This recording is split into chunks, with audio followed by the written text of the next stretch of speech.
Breaking news now out of Annapolis. I'm Michelle Marsh. There is a major police response and reports of a possible active shooter. Police still flooding the scene at this point in time, and they're arming up. So many emergency vehicles, so many police officers, marked, unmarked, armored vehicles passing us so quickly and trying to get by. You're looking at now people emptying those office buildings with their hands up. So this indicates that law enforcement now inside that building trying to get everyone out safely. And we're getting our first ground shots now. You're looking at live there. People walking out of what is an office complex. I'm on live right now. Is there anything that you can possibly share with us? Yeah, so right now, okay. Hang on, here we go. We're getting the information now. Yeah.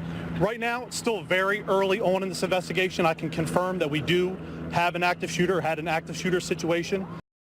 I have been told by other sources that someone's in custody. You're not ready to say that officially yet? Correct. I cannot confirm that. What I can tell you right now is that we're doing everything we can to secure that building, make sure people are out safe. We're evacuating people.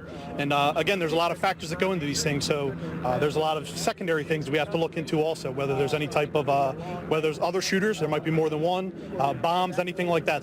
Here we go. Some people coming out of the building. You can see them with their hands on top of their heads as that building continues to be cleared.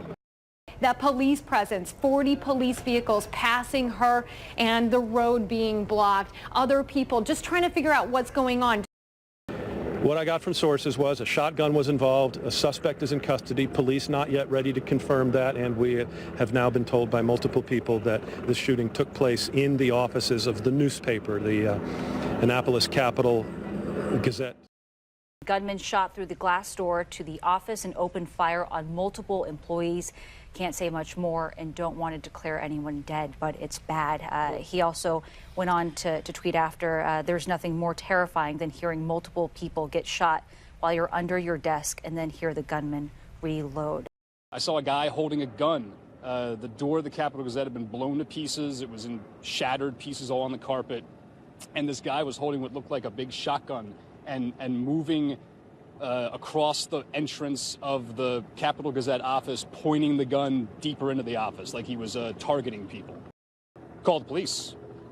And they got here really fast. I mean, they got here real fast. The police were here in a couple minutes, and they checked on us in our office, made sure we were okay, and told us to just hunker down.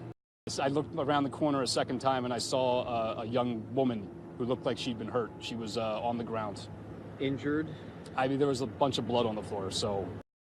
5 people were killed and several others were gravely injured in a shooting at the Capitol Gazette office. This, according to police, a shooter in custody. So that is the first tweet the Capitol Gazette has put out since this tragedy unfolded. We want to share with you some of the first scanner radio traffic that came in from police moments after they learned about the shooting at the Capitol Gazette. Let's listen into a small part of it right now. The one person, tell me carry a victim out. The one in the lobby. We still do not have the suspect. 10-4, suspect is still at large. We're bringing people out. We need them corralled somewhere. They're being searches are coming out, but we need them corralled. They're calling in. We're going to start, send them to Best Gate and Commerce. These people are coming out with their hands up. I need them covered. We can confirm that 5 are deceased. A white male, been described to me as having a ponytail, appeared with what we have been told was a shotgun. Police now calling a long gun. Multiple witnesses telling me and sources telling me it was a shotgun. Blasted through the door, went into the newsroom, opened fire. One of the reporters in there has described hearing the man reload as well. And 5 people deceased. 170 people hunkered down under their desks, in closets, in stairwells, in bathrooms, hoping beyond hope that nothing happens to them. I got a text saying, "Are you okay?"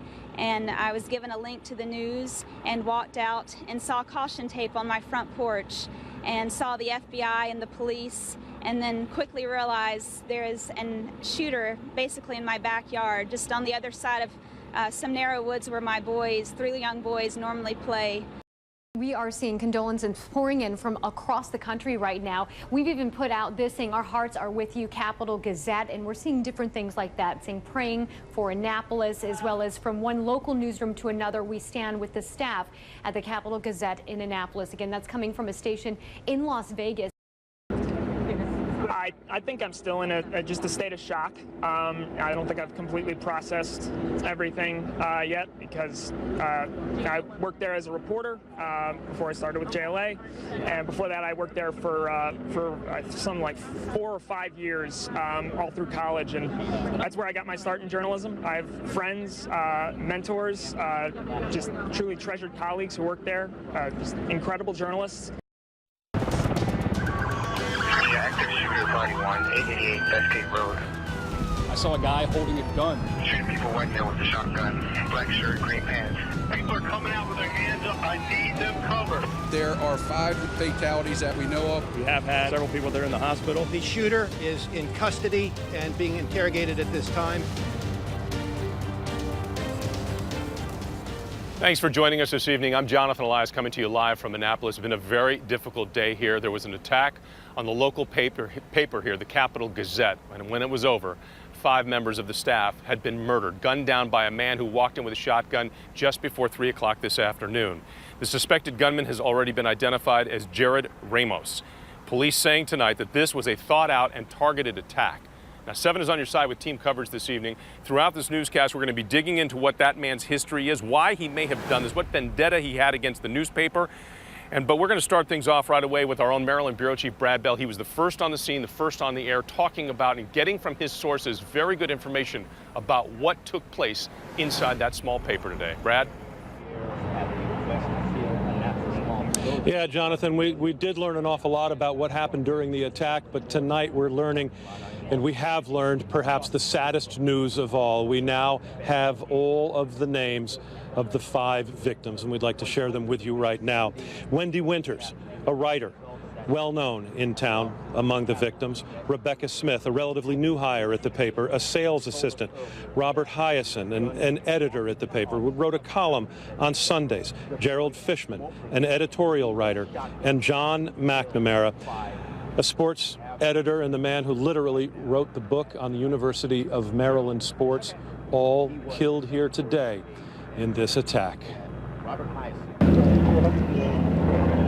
The nightmare of a mass shooter in America playing out again, this time in Annapolis. Terrible tragedy here in Anne Arundel County. Across the street from the Annapolis Mall, a reporter in the newsroom describes hearing people shot, hearing the gunman reload.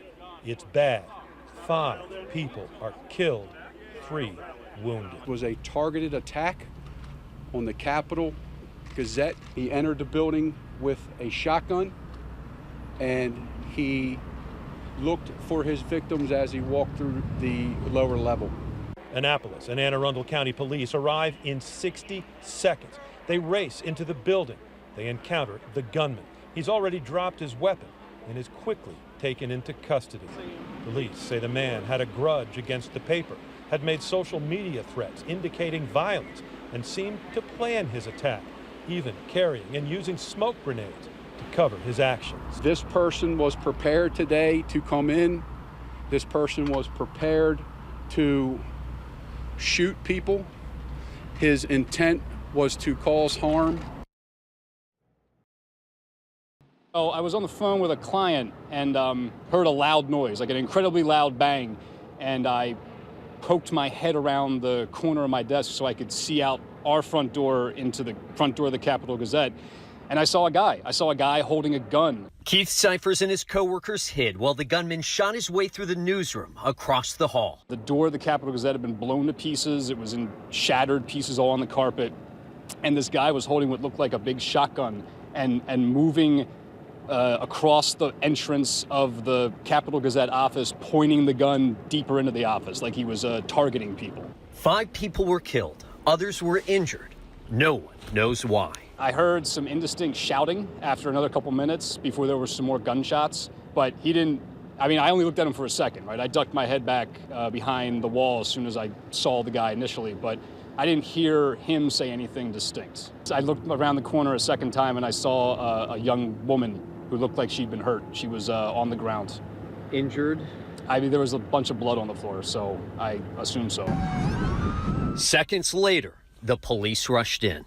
They actually broke down our office door, and then they escorted us out. You know, they escorted us out with our hands up over our heads. Told us to move to the back of the room and stay there, and they locked us down. They locked the front door, and we had to stay there until the police came. Several police came. They actually brought a person that was injured into the front entryway for a short while, and then she was picked up by an ambulance. It became very apparent to a lot of us that this is a very personal matter for them, because this is a small paper, the Capital Gazette, and with the local police department, they deal with these folks and talk to these folks and see these folks every single day. So some of those folks that were killed were actually friends and people that they've been talking to, and now they're trying to solve their deaths. Capital newspaper is our local newspaper. We interact with the Capital newspaper daily. We have friends at the Capital newspaper. We speak with these men and women on a daily basis to get stories out that are important to the citizens of this county. So we're here, we're invested, we're going to get this investigation right.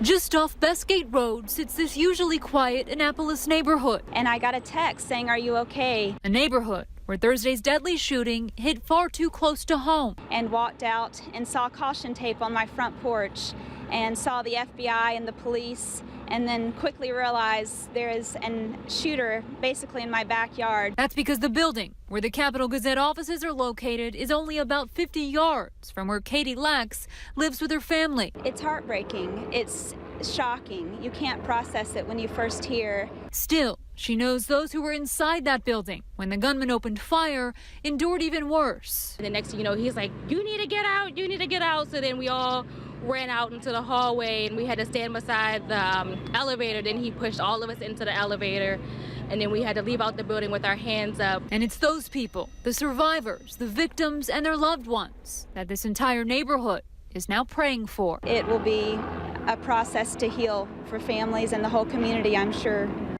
The big question everybody wants to know is, what kind of beef did he have with this newspaper? Well, it's something significant. 38-year-old Jared Ramos has quite a history with the Capital Gazette. He lost a civil suit and an appeal against the paper. He accused the paper of defamation for a story reporting on his guilty plea for criminal harassment in 2011, where he, according to reports from the victim, put her in fear for her life for months. As part of his guilty plea, his sentence was suspended in lieu of probation. He was required to go to therapy and not contact his victim or her family. His Twitter feed and website full of ramblings about corruption in the courts and media. He graphically and aggressively tweets directly at or about current or former Capital Gazette employees, warning one that journalist hell awaits. In fact, his Twitter profile says he is making corpses of corrupt careers and corporate entities. His last tweet within an hour of the shooting said, "F you, leave me alone," to a judge.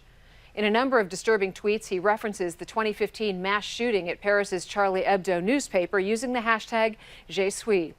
According to reports, Ramos has a degree in computer engineering and for 6 years worked for the U.S. Bureau of Labor and Statistics. Jonathan? It's the Capital Gazette. We understand that they will be putting out a paper sometime tomorrow morning. They're going to put it out with the regular edition. In fact, a reporter for the paper putting out this tweet tonight saying, quote, "I can tell you this, we're putting out a damn paper tomorrow." The Newseum in downtown Washington posts a variety of headlines every day from across the nation. It's likely that many of Friday's editions will point to a sobering truth. Journalism can be a dangerous profession. Inside the building towers the Journalists' Memorial, where more than 2,000 names of broadcasters, photographers, editors, and reporters killed on the job are etched in glass. According to the Committee to Protect Journalists, 29 journalists have been killed while working in 2018. Last year, 46. Their lives are often taken in the crossfire of danger zones or by criminal organizations, not in their offices in suburban Maryland.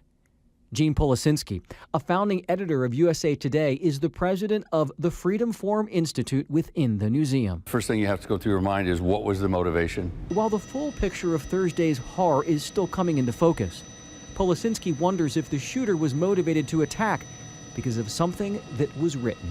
if in fact it was somebody who was motivated to attack journalists because of the job they do. How stupid and tragic is that? What an insane reason to go after people because they write news you don't like. Jay Korf for ABC 7 News. Reaction tonight from the White House. Press Secretary Sarah Sanders, who works alongside journalists every day, tweeting tonight that strongly condemns this, quote, evil act. Sanders adding, quote, a violent attack on innocent journalists doing their job is an attack on every American. Our prayers are with the victims and their friends and family. And The tweets are chilling. This is the first. This was posted by an intern. It says, active shooter 888 Bestgate, please help us. And once the shooting stopped, crime reporter Phil Davis began revealing what he saw, tweeting, a single shooter shot multiple people at my office, some of whom are dead. Gunmen shot through the glass door to the office and opened fire on multiple employees. There is nothing more terrifying than hearing multiple people get shot while you're under your desk and then hear the gunman reload.